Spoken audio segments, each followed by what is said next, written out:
So hello mga kamital, isang magandang araw po muli sa inyong lahat. I hope nasa mabuting kalagayan pa rin kayo dyan mga kamital. Andito na naman muli si Bamski Vlog upang magbabahagi na naman sa inyo ng dagdag kaalaman, dagdag idea. Ito'y patungkol kung paano gumawa ng roof truss, ating bubong na gable roof.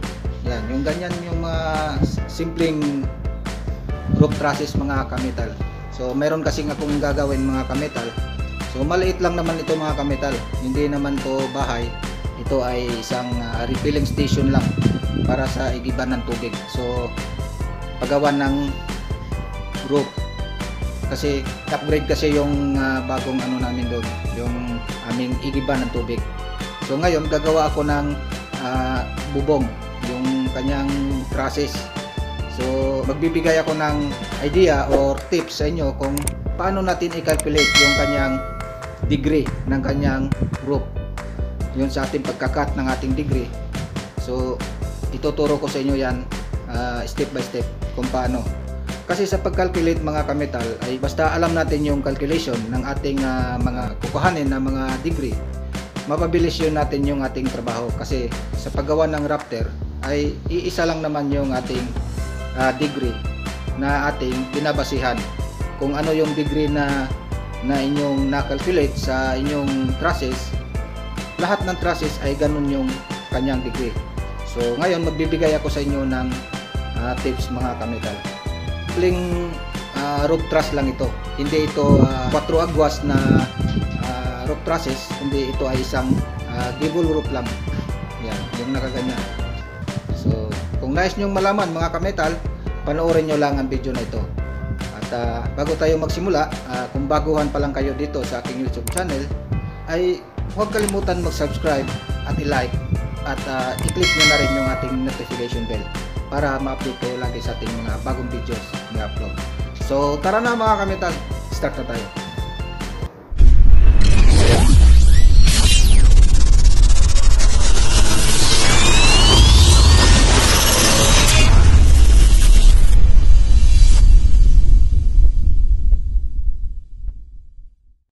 So hello mga kamital, isang magandang araw po sa inyong lahat dyan.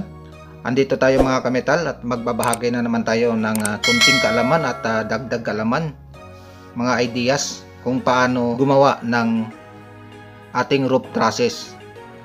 So ginawa ko ang video na ito mga kamital dahil gagawa ako ng maliit na roof trusses para sa project namin dito na water repelling.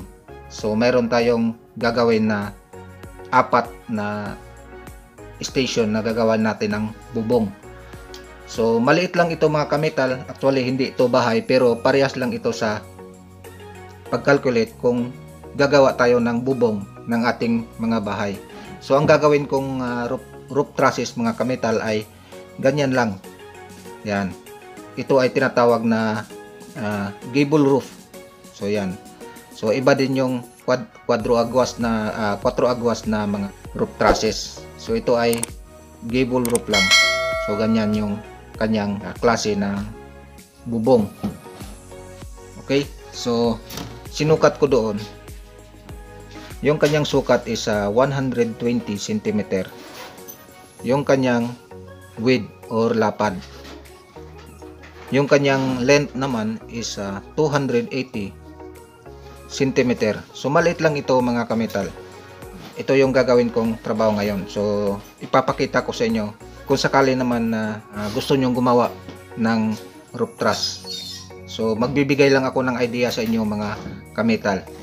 So yan yung ating sukat, ito yung ating width, ito yung ating length. So ganito yan mga kamital. Yan. Ito yung ating sukat doon. Halimbawa ito yung ating building. So ito yung ating length na 280 cm.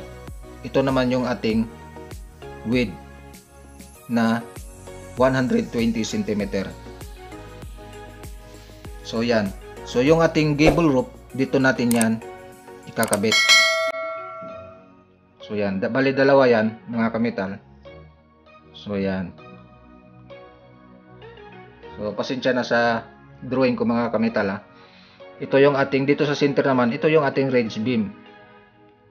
Yan, kung makikita nyo dyan sa ibabaw na dyan sa gitna, yan yung ating range beam. Iba din yung post natin dito. So ngayon mga kametal, sa pag-calculate ng ating trusses, so buburahin muna natin ito mga kametal. So halimbawa, meron tayong total span ng ating building. So ito ay hindi naman building. So dahil sa gagawin ko ito ngayon, so sa sukat na aking gagawan ng bubong or yung ating gable roof, ito yung ating width. So 120 cm. So yan yung ating total span. So hahatiin natin yan mga kametal. So yan. Hahatiin natin yan. Bali nagkaganyan na yan. Yan. Hinati ko itong 120. Dito ay 60. 60 din dito. So ang gusto ng ating nagpapagawa nito, yung height niya is 30 cm. So alam na natin mga kametal yung kanyang rise at saka yung kanyang total run dito. Yan. So ito yung ating span, ito naman yung ating run na 60 at saka yung ating rise is 30. So ngayon kukuhanin natin yung kanyang travel mga kametal para makalculate natin kung gaano kahaba yung rafter na ating kakatingin. So gagamitan natin ng Pythagorean. B squared equals C squared. Lagi ko itong tinuturo sa aking mga videos. Itong Pythagorean theorem, at meron din akong trigonometric function. So kung hindi nyo pa napanood, ipa-plus ko dyan sa screen para baka sakaling gusto nyong panoorin. Okay? Kahit itong 60 gawin yung A, at dito naman sa ating rise is B, ito naman ating C. So kahit dito sa ating A at saka B, kahit magkabaliktad yan mga kametal, itong C is laging C yan sa ating hypotenuse dahil ito yung pinakamahabang measurement sa lahat ng side. Kasi tatlong side yan, ito yung pinakamahaba, ito yung ating hypotenuse. Okay, so kahit magkabaliktad yung dalawa na yan, walang problema. So i-calculate natin yan ito mga kametal para makuha natin yung kanyang travel dito na kanyang rafter. Okay, so ngayon calculate natin. So ating A is 60, i-squared natin yan mga kametal. So plus 30 squared, so equals 4,500. Okay, so 4,500 squared pa yan mga kametal, hindi pa yan yung kanyang final answer dahil naka-squared yan. So i-square root natin yan para makuha natin yung kanyang final answer. Okay, so i-square root natin yan. So yung kanyang answer na 4,500, so equals natin, so 67.08. So yan na yung kanyang final answer mga kametal, centimeter. So itong 67 cm mga kametal is simula dito hanggang dito lang yan. Yan yung ating 67.08 cm. So kung mag-extension kayo dito ng inyong mga buladas, kung tatawagin yung ating rafter tail para sa inyong mga fascia board, pwede kayong mag-extend dyan or mag-extend kayo ng mga ilang haba, 1 feet or 2 feet, depende na sa inyo.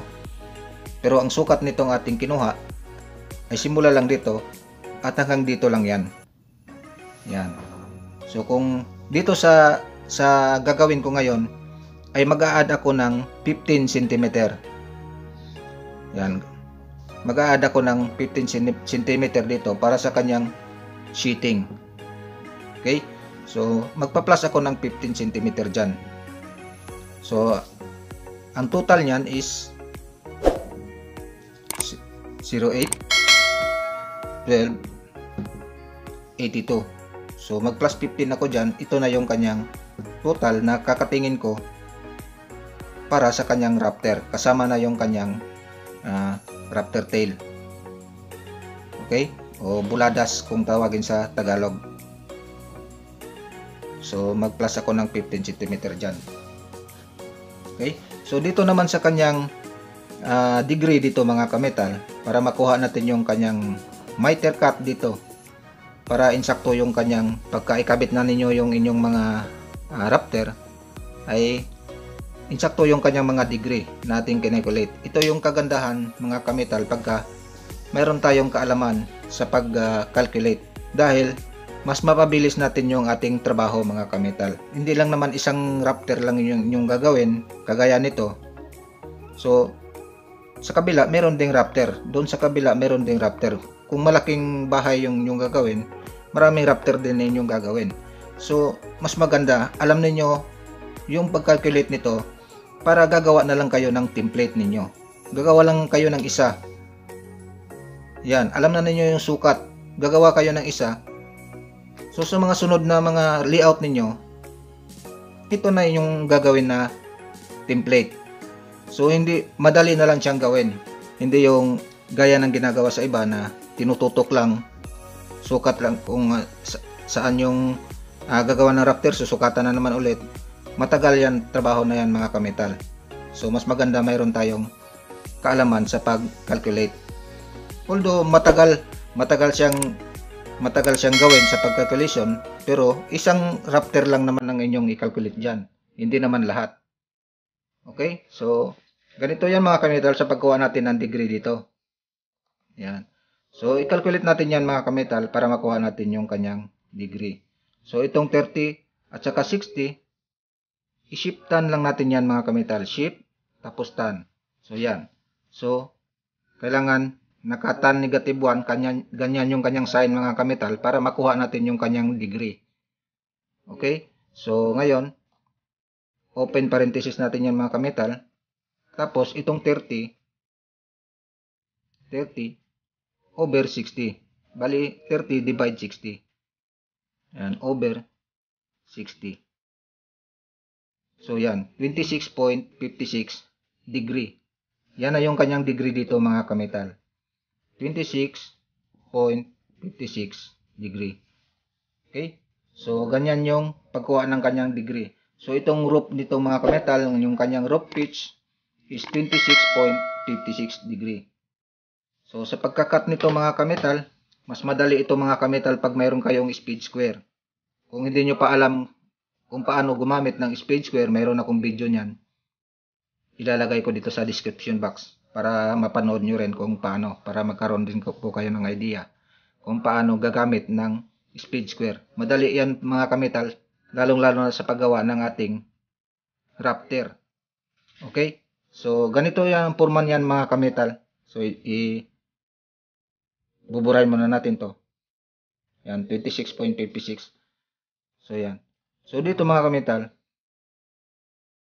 ang ikakabit ko ditong raptor is 4x4 na tubular. So bali nagkaganyan siya mga kametal. Yan. Yan. So ganyan. So itong 30 cm mga kametal ay dito lang yan sa baba. Simula yan dito sa baba hanggang dito sa baba din ang kanyang beam dito. Itong point nito hanggang dito yan. Dito. So yan yung kanyang sukat. So dito naman, kung ano yung sukat ng kanyang cut dito.